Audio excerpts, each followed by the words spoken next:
তাহলে আপনি আর আমি যে কলেমা শরীফ পড়ি লা ইলাহা ইল্লাল্লাহু মুহাম্মাদুর রাসূলুল্লাহ, এবার একবার আগিয়ে চলে যাওয়া যাক। কোরআন আসেনি, কোরআনের আগে কলেমা শরীফ এসেছে। আল্লাহর নবী দুনিয়াতে নামাজ নিয়ে আসেনি, নামাজ নিয়ে আসার আগে কলেমা শরীফ এসেছে। নবী তো প্রথমে বলেছেন মান ক্বালা লা ইলাহা ইল্লাল্লাহ ফাদাখালাল জান্নাহ, তোমরা আল্লাহকে আল্লাহ বলে মেনে নাও, আমি নবী আমাকে নবী বলে মেনে নাও।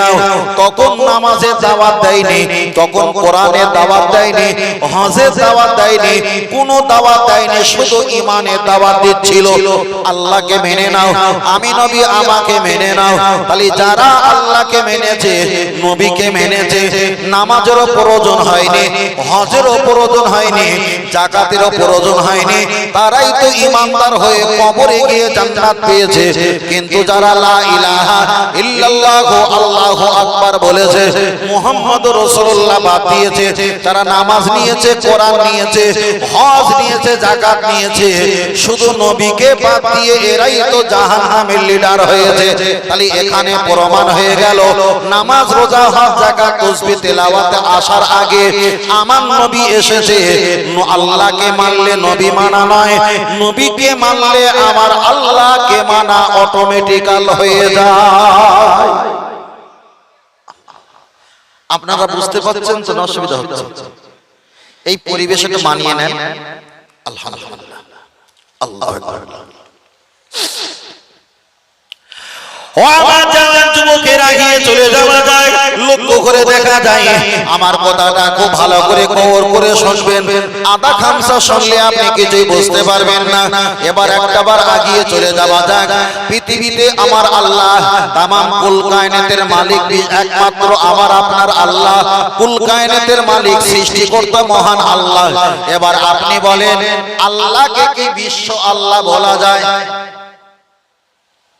বিশ্ব বিশ্ব আপনাদের মেদিনীপুর এলাকার ছেলেগুলো জেনারেল শিক্ষিত খুব ভালো, আমি জানি, আমার চাইতে ব্যাখ্যাটা খুব ভালো বুঝতে পারবে।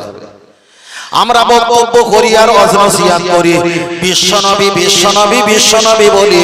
এখানে তো করোনার ভাইরাস ঢুকিয়েছে, আমি আপনার কাছে ওপেন করে দিতে চাই। একটু আগিয়ে চলে যাওয়া যাক। আমরা নবী পাককে বলি বিশ্বনবী বিশ্বনবী কেন? মুহাম্মদ বললে সাল্লাল্লাহু আলাইহি ওয়াসাল্লাম বলতে হবে, নবী বললে রাসূল বলতে হবে, রাসূল বললে দরুদ শরীফ পড়তে হবে। বিশ্বনবী বললে তো এখানে সাল্লাল্লাহু আলাইহি ওয়াসাল্লাম বলার প্রয়োজন নেই। ওই জন্য বারবার আমরা বিশ্বনবী বলি। এবার আপনাকে জিজ্ঞাসা করি, নবী যদি বিশ্বনবী হয়, আপনাকে যদি জিজ্ঞাসা করি ভাই বিশ্ব মানে কি, উনি ব্যাখ্যা দিচ্ছে বিশ্ব মানে সমস্ত জগতের নবী। তাহলে বিশ্ব যদি নবীকে বলা হয়, আল্লাহকে কি বিশ্ব আল্লাহ বলা যায়? তাহলে নবীকে যখন বিশ্ব আল্লাহ বলছি, বিশ্ব নবী বলছি, ওটাই যদি ঠিক হয়, তাহলে আল্লাহকে তো কুল কায়নাতের মালিক না বলে, তামাম মাখলুকের মালিক না বলে, আল্লাহকে তো বিশ্ব আল্লাহ বলাটাই ভালো। না না, এখানে চলবে না। আল্লাহ যদি কুল কায়নাতের মালিক হয়, নবীও কুল কায়নাতের নবী। বলুন সুবহানাল্লাহ। আল্লাহর দায়িত্ব যত দূর, নবীর দায়িত্ব নবী আনাও তত দূর। আর একটু জোরে বলে সুবহানাল্লাহ। তাহলে এখানে ডাইরেক্ট কলেমা শরীফ লা ইলাহা ইল্লাল্লাহু মুহাম্মাদুর রাসূলুল্লাহ, এটা কেটে দিলে আপনি তাদেরকে সাইজ করে দিবেন, এখান থেকে বাড়ি পাঠিয়ে দিবেন, অপমান করবেন। তাই এটা আপনার কাছে কলেমাটা সামনে রেখেছে। বিশ্ব নবী বলেছে মানে কুল কায়নাতের নবী থেকে আপনাকে বঞ্চিত করে, নবীকে ছোট করে বিশ্ব জায়গায় বানিয়ে দিয়েছে। না, আমার নবী বিশ্ব নবী না। আসমানের যদি নবী থাকতে হয় সেটা আমার নবী, জমিনের যদি নবী থাকতে হয় সেটা আমার নবী, জিন ইনসানের যদি নবী থাকতে হয় সেটা আমার আপনার নবী, ফেরেশতাদের যদি নবী থাকতে হয় সেটা আমার আপনার নবী, আল্লাহর যদি কোনো নবী থাকতে হয় সেটাও আমার আপনার নবী। দেখেন কোন বক্তা ওয়াজ করে বারবার বলে বিশ্বনবী মুহাম্মদ সাল্লাল্লাহু আলাইহি ওয়াসাল্লাম বিশ্বনবী বিশ্বনবী বলে না। এই জায়গাটা লজিক রেখেছে, ওই মুহাম্মদ রাসূলুল্লাহ পড়া যাবে না, এটা বললি তো আমার পাছা গরম করে দেবে। তা বিশ্বনবী বিশ্বনবী বলি নবীরে একটা বিশ্ব জায়গা নিয়ে এসেছে, একটা বিশ্ব, বুঝলেন না? একটা বিশ্ব ভূমণ্ডলে জায়গা হাজির করে দিয়েছে, কিন্তু না, নবী বিশ্বর ভিতরে সীমাবদ্ধ নয়। নবী হলো 7 তবক আসমান, 7 তবক জমিন, সিদরাতুল মুনতাহা, আরশে আজিম, তার উর্ধে আমার নবীর দায়িত্ব। আরেকটু বলুন সুবহানাল্লাহ। আমার কথা অসুবিধা হচ্ছে বাবু? চলে চলে এগিয়ে যাই। ও আমার জামাত যুবকেরা, আমি আপনাকে বোঝাচ্ছিলাম নবীকে বিশ্ব নবী বলার বিষয় আমি আপনার কাছে একটা কথা বলছি। আর একটা বার আগিয়ে চলে যাওয়া যায়। আমার আল্লাহ নবীকে জানিয়েছেন, ও আমার হাবিব তুমি জেনে রেখে দাও, আমি তোমাকে নবী বানিয়েছি, কুল কায়নাতের নবী বানিয়েছি। কুল কায়নাতের নবী বানিয়েছে এই কারণে। এবার একটা বার বলবেন বালতির ভিতরে ঘটি পৌঁছে যায়, কিন্তু একটা ঘটির ভিতরে বালতি কখনো যেতে পারে না। নবী যদি শেষে আসতেন তাহলে আমার নবীকে বিশ্ব নবী বলা যেতে পারত। নবীকে সর্বপ্রথম তো সৃষ্টি করে পৃথিবীর জমিনে দাদাগিরি বানানো হয়েছে, লিডার বানানো হয়েছে। আমার নবী আগে এসেছে, দুনিয়া সিরিয়ালে নবী এসেছে লাস্ট, আমার নবী ফার্স্ট, আমার নবী লাস্ট। নবীকে তো বিশ্ব নবী বলা যায় না। আল্লাহর দায়িত্ব যত দূর, আমার নবীর দায়িত্ব তত দূর। আপনার কাছে বোঝাতে চেয়েছি আমার আল্লাহ কারোর জিকির করে না, আমার আল্লাহ ব্যক্তিগত পৃথিবীর কারোর ইবাদত করে না, কারোর জিকির করে না। সমস্ত ব্যক্তিরা আমার আল্লাহর ইবাদত করে, আল্লাহ জিকির করে। কিন্তু আল্লাহ কোরআনে ওয়াদা করেছে, ইন্নাল্লাহ, নিশ্চয় আমি আল্লাহ আমার মুহাম্মাদের নামে দরুদ সালামে জিকির করে থাকি। তাহলে আল্লাহ কারোর নামে জিকির করে না, কিন্তু আমার আল্লাহ নবীর নামে জিকির করে। আর একটু বলুন সুবহানাল্লাহ। এবার তো আমরা ওয়াজ-নসিহত শুনেছি, বারবার বলে থাকি পরকালে জান্নাত পাওয়ার জন্য যাদের নেকি হবে বেশি তারাই হবে জান্নাতি, যাদের নেকি হবে কম তারাই হবে জাহান্নামী।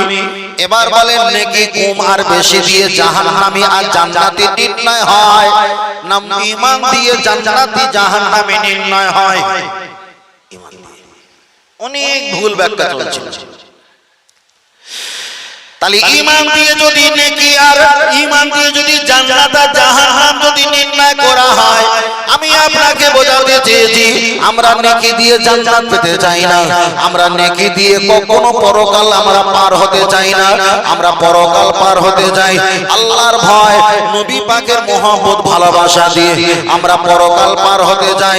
যদি বলেন হুজুর আমি নেকি দিয়ে জান্নাতে যাব, ভালো কথা শোনেন, আপনি মসজিদে নামাজ পড়বেন, যে জায়গায় ওয়াসজুদুলিল্লাহ আল্লাহর নামে আপনি সেজদা দিয়েছেন, ওই জায়গায় সেজদা দিয়েছেন যে কার্পেটে নামাজের মাসাল্লায় যিনি বা যারা দান করেছে, ওটা যদি হারাম টাকা হয়, নামাজের ভিতরে আর বাইরে 13টা ফরজ, তার ভিতরে তো জায়গা পাক হওয়াটা ফরজ। আপনি যে কার্পেটে আর নামাজের মাসাল্লা সেজদা করছেন, ওটাই যদি হারাম টাকা হয়, একটাও সেজদা তো কবুল হবে না। তাহলে নেকি দিয়ে জান্নাতে যাবার বাপের নাম ভুলে যাবে। আপনি যদি বলেন আমি ইবাদত করে জান্নাতে যাব, আপনি একটা জামা কিনেছেন, এই জামার দামটা ধরে নিলাম 1050 টাকা দাম, আপনি 1000 টাকা দিয়েছেন, 50 টাকা দিলেন না, হাসতে হাসতে গল্প করতে করতে চলে আসলেন। 50 টাকা দোকানদার কখনো আপনাকে মাফ করে দেয়নি। হানাফি মাযহাবের মাসলা হলো জায়গা কাপড় শরীর পাক অক্ত কিবলা সতর ঢাকা, নামাজের বাইরে হলো জামার পবিত্র হওয়াটা ফরজ। আপনি যদি 50 টাকা জায়গা 2 টাকা যদি আপনি না দেন, ওটাই যদি বাকি থেকে থাকে, ওটাই যদি কর্জ থেকে থাকে, আপনার ওই জামাতে নামাজ হবে না, হবে না, হবে না। আপনি যে সাবমার্সেলে উযু করছেন, যে টিউবওয়েলে আপনি উযু করছেন, কারেন্টের বিল দেয়নি, আপনাকে ওই পানিতে উযু করে নামাজ হবে না। আপনি যে বাইকে করে আপনি জুম্মার নামাজ পড়তে যাচ্ছেন, ওই বাইকটা যদি ছেলের বিবাহ দেওয়া চাওয়া ওয়ালা যদি বাইক হয়, ওই বাইকে বসে নামাজ পড়তে গেলে তো নামাজ হবে না। আপনি যে মোবাইলটা কিনেছেন, এই মোবাইলটা যদি ফাইনান্স আর কিস্তি ওয়ালা যদি মোবাইল হয়, এই মোবাইল তো পকেটে রেখে নামাজ হবে না। বলেন আপনি কি নেকি নিয়ে জান্নাতে যাওয়া সম্ভব? যদি আল্লাহ ভুল ধরে আমাদের চুল পরিমাণ পালানোর জায়গা নেই। ও আমার বাচ্চারা, আমি আপনাকে আপনাকে বোঝাতে চেয়েছি তাহলে আমরা নেকি নিয়ে জান্নাতে যেতে পারবো না। পরকালে আমরা যখন জান্নাতে চলে যাব দুনিয়ার পাওনাদার পিছন থেকে আমাদেরকে হাতটা ধরবে, তোমার সম্পদ আমার সম্পদ তুমি নিয়েছিলে, আমার সম্পদ ফেরত দাও। এখানে তো তোমার কোনো জায়গা নেই, এটা তো কিয়ামতের মাঠ, হাসরের ময়দান। আমাকে নেকি দাও। নেকি নিতে নিতে আপনার কিন্তু খালি করে দেবে। জান্নাতের টিকিট থাকবে কিন্তু আপনার ভিতরে ঈমান নেকি থাকবে না। আপনি তো জান্নাতি ব্যক্তি, জাহান্নামী হয়ে যাবেন। ফের বলছি, নেকি দিয়ে জান্নাত পাওয়া সম্ভব নয়। আল্লাহ পাকের দয়া, নবী পাকের শাফাত, পৃথিবীর নবীরাও বলেছে আল্লাহ পাকের দয়া, নবী পাকের শাফাত। পৃথিবীর রাসূল আম্বিয়ারা বলেছেন আল্লাহ পাকের দয়া, আখিরি নবীর শাফাত। পৃথিবীর সমস্ত সাহাবারা বলেছেন আল্লাহ পাকের দয়া, নবী পাকের শাফাত। তাই বারবার একটাই কথা বলি, নেকি দিয়ে জান্নাত পাওয়া যাবে না। আল্লাহর দয়া আর নবীর শাফাত দুটো মিলিয়ে হয় মোহাব্বত।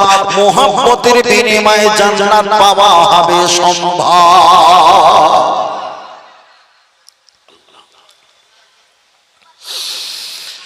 ও আমার বাতিরা, চলে রাখিয়ে যাওয়া যাক, লক্ষ্য করে দেখা যায়। চলেন একটা হাদিস পড়া যাক। এতক্ষণ আমি বাক্য রচনা করছিলাম, আল্লাহ নবী একটা হাদিস শরীফে বললেন, মান কুরআল কুরআন হারফান ফালাহু আশরু হাসানাত। কেউ যদি কোরআন শরীফের একটা অক্ষর পাঠ করে, আশারাতুন হাসানা, আমার আল্লাহ 10টা করে নেকি দান করবে।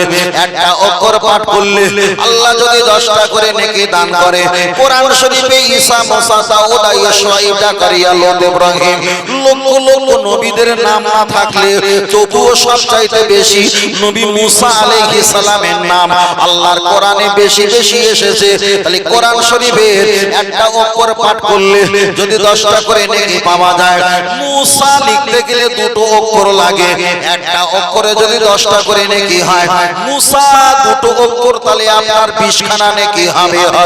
ওই কোরআন শরীফে নাম পিপিলিকার নাম এসেছে, ওই কোরআন শরীফে জিবালা পাহাড়ের নাম এসেছে, ওই কোরআন শরীফে দেখা যায় খিনজির শুকরের নাম এসেছে, ওই কোরআন শরীফে গাভী দেখা যায় বাকরা গাভীর নাম এসেছে, ওই কোরআন শরীফে তো ফেরাউনের নাম আছে।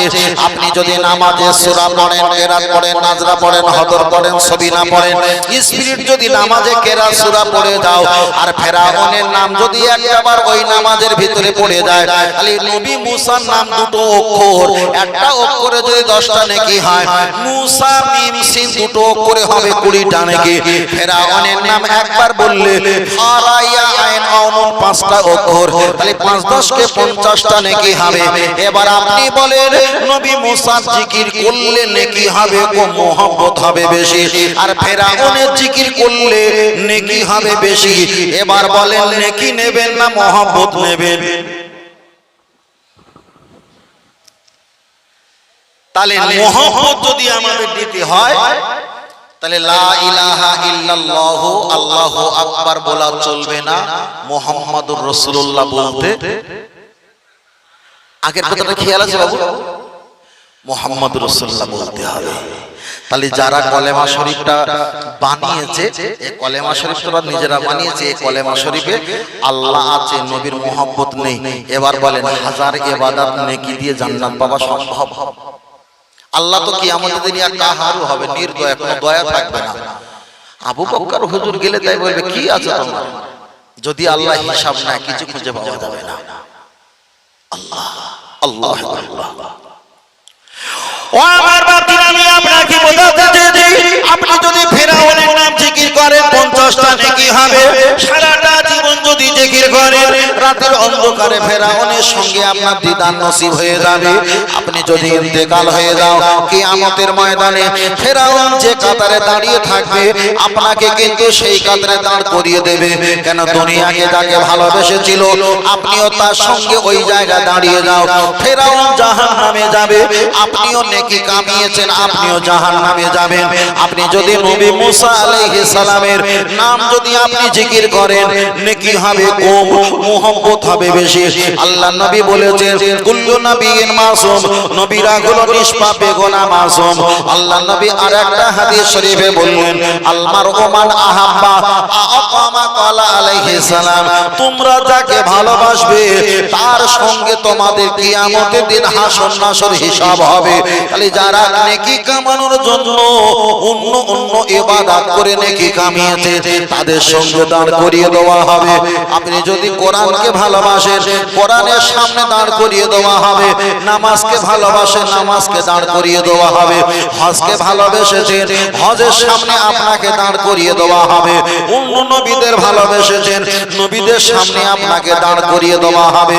কিন্তু আল্লাহ নবী বললেন আনা সাইয়্যিদু উলদি আদম ইয়াউমাল কিয়ামা, কিয়ামতের দিন আমি সরদার হব, লিডার হব, আমি মাতব্বর হয়ে যাব। আনা আউয়ালু শাফিন, আমি প্রথম তোমাদের সুপারিশ করব। নামাজ আপনাকে সুপারিশ করবে না, রোজা আপনাকে সুপারিশ করবে না, হজ আপনাকে সুপারিশ করবে না, আল্লাহ আপনাকে সুপারিশ করবে না, বিচার করবে বিচার। জান্নাতে তোমার জন্য যদি সুপারিশ করতে হয় সেটাই করবে আমার আপনার নবী। তাই বারবার একটাই কথা বলি বাবা, আল্লাহর ইবাদত, নবীর মুহাব্বত, কোরআন তেলাওয়াত, মা বাবার খেদমত, মাজার জিয়ারত, একটাই দল জান্নাত, ওই দলটার নাম হলো আহলে সুন্নাত ওয়াল জামাআত। আরেকটু জোরে হবে না? এবার বলতে পারেন হুজুর আপনারা এইটা ওইটা ওইটা, হ্যাঁ আমাদের ভিতরে অনেক পাপের কাজ আছে, গুনার কাজ আছে, আমরা ভুল করি, এটা ঠিক সত্য। কিন্তু আমাদের ভিতরে পাপ আছে, গুনাহ আছে, অন্যায় আছে, কিন্তু আমাদের ভিতরে ঈমান আছে না নাই? আচ্ছা, এবার বলেন কোন ব্যক্তি যদি ঈমান থাকে আর হাজার গুনাহ থাকে তার বড়টা টেনশন নেই, ঈমানের কারণে সব গুনাহ মাফ হয়ে যাবে। আর কোন ব্যক্তি যদি ঈমান না থাকে হাজার নেকি থাকে তার কোনো দাম নেই। হাজার নেকি হয়েছে, পাত্র ছিদ্র যা দিয়েছে সব পড়ে গেছে, পৃথিবীর মানুষ বলবে আপনি ঈমানদার মুসলমান, কিন্তু আল্লাহর খাতায় ঈমানদার মুসলমান বলে একটাও লেখা খুঁজে পাওয়া যাবে না। আমি ফের বলছি ভাই, দুনিয়াতে যতদিন বাঁচবেন হায়াত মউত কতদিন জানি না, কবরে কি অবস্থায় থাকবেন এই চিন্তাটা না করে কবরে কি অবস্থা থাকবে। পৃথিবী শুরু থেকে নিয়ে পর্যন্ত যারা মারা গেছে একজন আরো কারো হিসাব হয়নি, এখনো কারো হিসাব হয়নি যারা মারা গেছে। আমরা বলি না কবরে যা হিসাব হবে, না, কবরে কোনো হিসাব হবে না। হিসাব হবে কখন? কিয়ামত হওয়ার পরে হাসরের ময়দানে। এবার কবরে যারা গেছে কারোর হিসাব হয়নি, সব স্টপ ওখানেই দাঁড়িয়ে আছে। কিভাবে দাঁড়িয়ে আছে? যারা ভালো ব্যক্তি আল্লাহ তাদেরকে হালালটা ভালো রেখেছে, শান্তিতে রেখেছে, যারা অসৎ ব্যক্তি আল্লাহ তাদের কষ্টদায়ক জায়গাতে রেখেছে। তবে হিসাব হবে হাসরের ময়দানে। তাহলে কবরে এখন কারোর হিসাব, যে লক্ষ লক্ষ কোটি কোটি বছর আগে যত নবী আম্বিয়া রাসূল সাহাবা যত উম্মত গেছে সব কবরে ওইভাবে দাঁড়িয়ে আছে, ওইভাবে দাঁড়িয়ে আছে, মানে ওইভাবে আটকে আছে। এখন হিসাব হয়নি, হিসাব হবে আমার নবীর উম্মত শেষ হবে, কিয়ামত হবে, তারপরে হিসাব হবে। আবার হিসাব হওয়ার পরেও ওদের শাফাত করার জন্য নবীরা সব পালিয়ে যাবে। আমার নবী বলবেন আনা সাইয়্যিদু উলদি আদম ইয়াউমাল কিয়ামা, আমি কিয়ামতের সরদার, আমি তোমাদের ধরে ধরে আল্লাহর শাফাতের জায়গা হাজির করিয়ে দেব। বলুন সুবহানাল্লাহ। আল্লাহ ও আমার বাপরা, আমি আপনাকে বোঝাতে চেয়েছি আগে চলে যাওয়া যায়। আমি আপনার কাছে বলছিলাম নবী ছাড়া জীবনে আপনি কাউকে চিনতে পারবেন না। পৃথিবীর জমিনে যত নবীরা বলেছেন আমার আল্লাহ একজন, আমার আল্লাহ একজন, কেউ কিন্তু আমার আল্লাহকে দেখেনি। আমার নবী সিদরাতুল মুনতাহা আরশে আজিম থেকে এসে বললেন ও আল্লাহর বান্দা জেনে রেখে দাও, আমি মুহাম্মদ সাল্লাল্লাহু আলাইহি ওয়াসাল্লাম আমি জান্নাত দেখেছি, জাহান্নাম দেখেছি, আল্লাহকে দেখে এসে বলছি বলছি আমার আল্লাহ একজন। তাহলে নবী জান্নাত দেখেছে, নবী জাহান্নাম দেখেছে, আমার নবী আমার আল্লাহকে দেখেছে। ওই জন্য আমরা বারবার করে বলি, আমরা হানাফি মাযহাব আহলে সুন্নাত ওয়াল জামাত সুন্নি আকীদা, আমরা একটা কথা বারবার করে বলি, পীর ওলি মাশায়েখ আল্লাহর ওলি দুনিয়াতে উপকার করেছে, আবার দুনিয়া থেকে বিদায় নেওয়ার পর তারাও আমাদের উপকার করে। চলেন একটা এক্সাম্পল বলা যাক। আমার নবী যখন সিদরাতুল মুনতাহা আরশে আযম থেকে আল্লাহর কাছ থেকে নামাজ নিয়ে আসছিলেন, ওই নামাজটা ছিল 50 ওয়াক্ত নামাজ। ওই 50 ওয়াক্ত নামাজটা যখন নিয়ে চলে আসছিল আমার আল্লাহর দরবার থেকে যখন 50 ওয়াক্ত নামাজ নিয়ে চলে আসছিল, সঙ্গে রাস্তা দেখা হয়েছিল কোন নবীর সঙ্গে? কোন নবীর সঙ্গে দেখা হয়েছিল? নবী মুসা আলাইহিস সালামের সাথে। ও আমার বাতিল, আমি আপনাকে বোঝাতে চেয়েছি, আমার নবী যখন সিদরাতুল মুনতাহা আরশে আযম থেকে আমার আল্লাহ যখন আল্লাহর সঙ্গে দিদার করে নবী যখন চলে আসছিলেন, 50 ওয়াক্ত নামাজ নিয়ে চলে আসছিল, ইতিমধ্যে নবী মুসা আলাইহিস সালামের সঙ্গে দেখা। নবী মুসা আলাইহিস সালাম আল্লাহর সঙ্গে দিদার হলো না। আমার আল্লাহ বলছে লান তারানি, তুমি দেখতে পারবে না। নবী মুসা বলল রাব্বি আরিনি, আল্লাহ আমি দেখব। আল্লাহ বলল পারবে না। নবী মুসা বলে আল্লাহ আমি দেখব। ও বাপজিরা, নবী মুসা আলাইহিস সালাম আমার আল্লাহ দেখতে পেল না। তাহলে আমার নবী আমার আল্লাহকে দেখেছে, সিদরাতুল মুনতাহা আরশে আযমে গিয়ে আমার আল্লাহর সঙ্গে দিদার লাভ করেছে। তাই নবী মুসা আল্লাহকে দেখতে পায়নি, আমার নবী যে আল্লাহকে দেখেছে। নবীকে বারবার নামাজের কথা কমাতে বলে, আর আমার নবীকে দেখে আল্লাহ দেখার স্বাদটা মেটাতে থাকে। আর একটু জোরে বলেন সুবহানাল্লাহ। তাহলে এখানে আমি আপনাকে বলেছিলাম, দুনিয়ার ওলি বান্দারা, নবী যারা হয়, যারা ওলি হয়, যারা নবী হয়, দুনিয়াতে উপকার করে, মারা যাবার পরে উপকার করে। তার একটা উদাহরণ হলো নবী মুসা আলাইহিস সালাম আমার নবীকে বারবার নামাজের কথা কমাচ্ছিলেন, আর নবী কমিয়ে আসছিলেন। আপনি বলেন নবী মুসা আলাইহিস সালাম ওই দিন যদি রাস্তায় দাঁড় করিয়ে নামাজের কথা যদি না কমাতেন, আল্লাহর কাছে যদি বারবার না পাঠাতেন, আমাদের নামাজ হতো 50 ওয়াক্ত। তাহলে নবী মুসা আলাইহিস সালাম দুনিয়া থেকে বিদায় নিয়ে চলে গেছে, আর দুনিয়া থেকে চলে যাওয়া নবীরা আমাদের নামাজ কমিয়ে উপকার করেছে না ক্ষতি করেছে? তাহলে নবীরাও দুনিয়াতে মানুষকে উপকার করেছে, আবার চলে যাওয়ার পরেও উপকার করেছে। তাই আমরা বলি, পীর ওলিরা, আল্লাহ ওয়ালা ব্যক্তিরা, খোদা ভীরু বান্দা বান্দিরা, ওরা দুনিয়াতেও আমাদের উপকার করে, চলে যাওয়ার পরেও উপকার করে। এটাই হলো বাস্তবতা।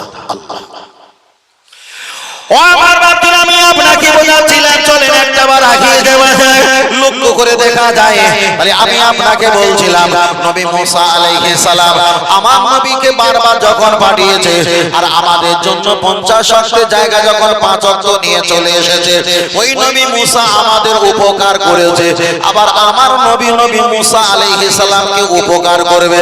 হাসরের ময়দানে আমার আল্লাহ জিজ্ঞাসা করবে, লা ইলাহা ইল্লাল্লাহ মুসা কালিমুল্লাহ কার কলেমা ছিল? নবী মুসা হাত তুলে বলবে আল্লাহ আমার কলেমা ছিল। ও নবী মুসা আলাইহিস সালাম, তোমার উম্মতকে আর তুমি একটা দল হয়ে যাও। নবী মুসা আলাইহিস সালাম উনি একটা দল হয়ে যাবে উম্মতকে নিয়ে, আর আমার আল্লাহ জিজ্ঞাসা করবে, ও নবী মুসার উম্মত কারা? হাত তোলো। প্রত্যেকে হাত তুলবে আর বলবে আল্লাহ আমরা হাজির। আমার আল্লাহ জিজ্ঞাসা করবে, নবী মুসা তোমাদের কাছে ইসলামের কথা কি বলেছিল? হাদিস শরীফে এসেছে, নবী মুসা আলাইহিস সালামের উম্মতেরা হাসরের ময়দানে নবী মুসা আলাইহিস সালামের এগেইনস্টে বলবে, আল্লাহ নবী মুসা আমাদের কখনো ধর্মের কথা বলেনি, নবী মুসা আলাইহিস সালাম বিপদে পড়েছে। নবী মুসা আলাইহিস সালামকে আমার আল্লাহ বলবেন, নবী মুসা তুমি কি কলেমার কথা বলেছিলেন? নবী মুসা বলবে আল্লাহ আমি বলেছিলাম। এর এরা বলছে বলেনি, তুমি বলছো বলেছি। এবার আপনি বলেন কোন প্রমাণ আছে, কোন দলিল আছে? খুঁজে খুঁজে সকলের কাছে যাবে, কেউ দায়িত্ব নেবে না। আমার আপনার নবী আসজুদুলিল্লাহ, আল্লাহর নামে সেজদা দিয়ে উম্মতের জন্য কাঁদবে। নবীকে সালাম দিয়ে বলবেন ইয়া রাসূলুল্লাহ হাবিবাল্লাহ, আমার উম্মতের কলেমার কথা শুনিয়েছিলাম, হাসরের ময়দানে আমাকে চিটিংবাজি বানাচ্ছে, আমাকে ধোঁকাবাজি বানাতে যায়, আমাকে খলে দেখা যাক খপ্পরে ফেলতে যায়। ও নবী, আপনি কি জানেন আমি নবী মুসা আলাইহিস সালাম আমার উম্মতের কলেমার কথা বলেছিলাম? আমার নবী সেজদা থেকে মাথা তুলে বললেন, নবী মুসা রে, তুমি যে তোমার উম্মতের কাছে কলেমার কথা বলেছিলে, পৃথিবীর কেউ জানো কার নাই জানো, আমি মুহাম্মদ সাল্লাল্লাহু আলাইহি ওয়াসাল্লাম জানি। তোমার হয়ে সাক্ষ্য যদি দিতে হয়, আমি মুহাম্মদ সাল্লাল্লাহু আলাইহি ওয়াসাল্লাম আল্লাহর কাছে সাক্ষ্য দেব, আগিয়ে চলো। জোরে বলেন সুবহানাল্লাহ। নবী মুসা আলাইহিস সালাম সঙ্গে করে নিয়ে আমার আপনার নবী যখন আল্লাহর কাছে হাজির হয়ে যাবে, আমার আল্লাহ বলবে নবী মুসা সাক্ষ্যকে। নবী মুসা বলবে ইয়া রাব্বুল আলামিন রাহমাতাল লিল আলামিন, নবী মুহাম্মদ সাল্লাল্লাহু আলাইহি ওয়াসাল্লাম আমার সাক্ষী। আমার আল্লাহ কুদরতি জবান হেসে বলবেন, নবী মুসা তুমি যখন চলে গিয়েছিলে দুনিয়া থেকে 560 বছর পর আমার মুহাম্মদ সাল্লাল্লাহু আলাইহি ওয়াসাল্লামকে মক্কায় আমি পাঠিয়েছিলাম। এক আধ বছর নয়, 560 বছর পরে পাঠিয়েছিলাম। মুহাম্মদ সাল্লাল্লাহু আলাইহি ওয়াসাল্লাম কি করে জবাব দেবে তুমি আমাকে বলো? আমার নবী বলবে আল্লাহ। নবী মুসা আলাইহিস সালাম উনি কলেমা শরীফ প্রচার করেছিল, আমি মুহাম্মদ একা সাক্ষ্য নয়, আপনি নিজেই সাক্ষ্য। তার কারণ আপনি তো আমাকে বলেছিলেন নবী মুহাম্মদ সাল্লাল্লাহু আলাইহি ওয়াসাল্লাম তোমার আগে নবী মুসাকে পাঠিয়েছিলাম, তার কলেমা ছিল লা ইলাহা ইল্লাল্লাহ মুসা কালিমুল্লাহ। আপনি তো আমাকে শিখিয়েছেন, আমি জানতে পেরেছি। তাহলে নবী মুসাকে উম্মত কোন জাহান্নামে দিতে চাইছিল ধোঁকাবাজি করে, আমার নবী ওই দিন সাক্ষ্য দিয়ে নবী মুসাকেও আমার আল্লাহর জান্নাতে পৌঁছে দেবে। আর একটু জোরে এবার বলেন কলেমা শরীফে সেই নবী মুহাম্মদ সাল্লাল্লাহু আলাইহি ওয়াসাল্লামকে নাম বাদ দিয়ে লা ইলাহা ইল্লাল্লাহু আল্লাহু আকবার হবে না মুহাম্মদ রাসূলুল্লাহ হবে? কখনো ভুলবেন না তো। তাহলে এটা তাকবীর, নারে তাকবীর। আর এটা জোরে বলেন নারে তাকবীর। আহলে সুন্নাত ওয়াল জামাত নারে তাকবীর। দরুদ শরীফ আল্লাহুম্মা। অনেকটা ভালো হয়েছে তাই না? অনেকটা হয়েছে, আরেকটু হবে, চেষ্টা করি। মাশাআল্লাহ বড় বড়। তোমার কষ্ট যন্ত্রণা যিনি সইতে পারে না, ওই নবীজির মহব্বতে দরুদ পড়িও।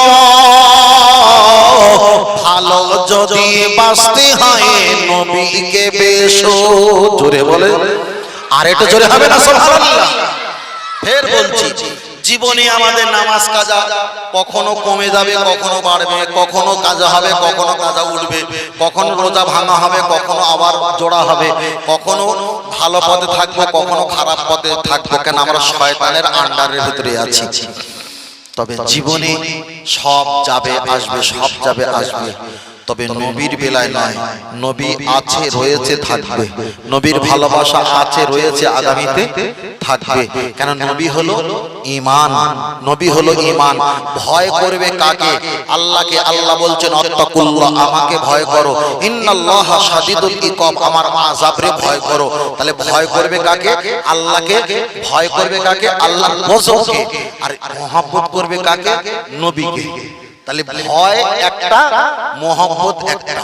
কথা বুঝতে পেরেছেন?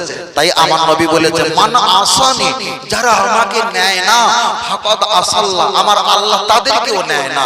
মান আতানি, যারা আমাকে ইত্তেবা করলো ফাকাদ আতাল্লাহ, আমার আল্লাহরই ইত্তেবা হয়ে গেল। চলেন আমি আপনাকে বোঝাচ্ছিলাম, বলতে বলতে বিষয়টা শুধু নবী সম্পর্কে বলেছি, নবী সম্পর্কে বলেছি। তার কারণ আমরা তো ওয়াজ মাহফিল দেই, একদিকে কোরআনের কথা হবে, একদিকে আমার নবীর কথা হবে। এবার আমি আপনার কাছে একটাই কথা বলছি, লক্ষ্য করে দেখা দেখা যায় আল্লাহকে যদি বলি আল্লাহ আপনি কোথায় থাকেন, কোরআনের এক জায়গায় এসেছে আমার আল্লাহ থাকে আরশে, আমার থাকে আল্লাহ থাকে আরশে থাকে। আবার কোন জায়গায় কেউ কেউ ব্যাখ্যা করেছে আমার আল্লাহ সর্ব জায়গায় বিরাজমান, সর্ব জায়গায় বিরাজমান। আমার আল্লাহর কোরআন আর একটা জায়গায় জবাব দিয়েছে, ও বান্দা আমি আল্লাহ আমাকে খোঁজার জন্য মসজিদ, মাদ্রাসা, খানকা, ঈদগাহ, মুক্ত মসজিদ, तमाम পৃথিবীর অলিতে গলিতে আমাকে খোঁজো। তবে বান্দা জেনে রেখে দাও, নাহনু আকরাবু ইলাইহি মিন হাবলিল ওয়ারিদ, আমি আল্লাহ তোমাদের জানিয়ে দিই তোমাদের ঘাড়ে শিরা যত সন্নিকটে কাছাকাছি, আমি আল্লাহ তোমাদের এত কাছাকাছি আছি। তাহলে আল্লাহ যদি আমাদের শরীরের ঘাড়ে শিরা যত সন্নিকটে, এর চাইতে আমার আল্লাহ যদি আরো সন্নিকটে থাকে, তাহলে নবী কোথায় আছে একটা বার দেখা যাক। আল্লাহ তো বিরাট কাছে আছে না? আচ্ছা ও আমার বাচ্চারা, আল্লাহ যদি আমাদের ঘাড়ে শিরা সন্নিকটে চাইতে আরো নিকটে যদি আল্লাহ থাকে, আল্লাহর কোরআন জানিয়ে দিয়েছে আন্নাবিয়্যু আওলা বিল মুমিনিনা মিন আনফুসিহিম। আল্লাহর কোরআন বললেন আমি আল্লাহ পাক জানিয়ে দিলাম আমার হাবিব ঈমানদারের জানের চাইতে আরো কাছে, জানের চাইতে আরো কাছে।